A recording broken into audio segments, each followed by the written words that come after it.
मौनी अमावस्या 18 जनवरी रविवार को आरंभ हो रही है। मौनी अमावस्या के अंदर स्नान के बाद दान का बड़ा महत्व है।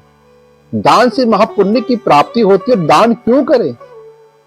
जिस प्रकार की पृथ्वी माता अन्न, धान और ऋतुफल का दान करती है, जिससे हमारा लालन पोषण होता है।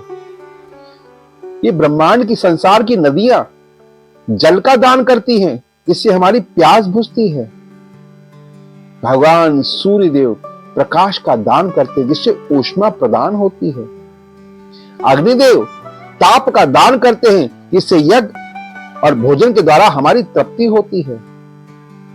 वायुदेव हवा का दान करते हैं, जिससे हमारे प्राण वायु शरीर में बने रहते हैं। एक पिता अपनी बेटी का कन्यादान करता है, जिसके कारण पिता 21 नरकों से बच जाता है और पितृ ऋण से छूट जाता है।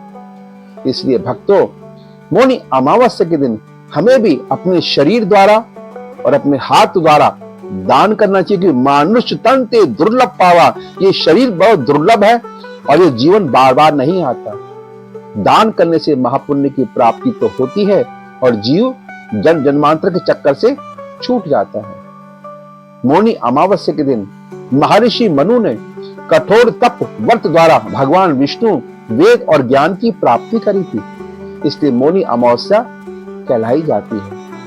मौनी अमावस्या के दिन अगर हमें प्रयाग का फल की प्राप्ति करनी है, तो पानी के अंदर जल और सफेद तिल डालकर स्नान करें।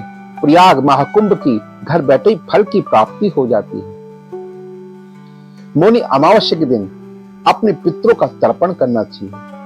दक्षिण दिशा की तरफ मुख करके पीपल वट वृक्ष के नीचे हाथ में जल का लोटा, उसमें गंगा जल, तिल, कुसा के द्वारा दूध, दही, शहद, अक्षत डाल के अपने पितरों का नाम और गोत्र का उच्चारण करके तृप्यामि तृप्यामि तृप्यामि ऐसे तर्पण करे। पितृ तर जाते, भवसागर से पार हो जाते हैं और पितृलोक छोड़कर विष्णु लोक में उनकी गति और प्राप्ति हो जाती है। उनका आशीर्वाद घर में बना रहता है, जिससे वंश में सुख समृद्धि रहती है, रोग व्याधियों से जीव छूट जाता है। और मौनी अमावस्या के दिन पूरे दिन मौन व्रत रखना चाहिए। मौन व्रत रखने से हमारी वाणी में किसी प्रकार का दोष नहीं लगता। पूरे वर्ष भर तक हमारी वाणी पवित्र रहती है। इसलिए मौनी अमावस्या में स्नान करना चाहिए। मौनी अमावस्या में दान देना चाहिए।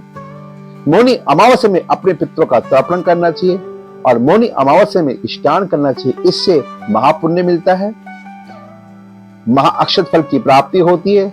जीव जन्म जन्मांतर के समुद्र से छूट जाता है और अंत में उसको बैकुंठ धाम मिल जाता है। ओम नमो भगवते वासुदेवाय।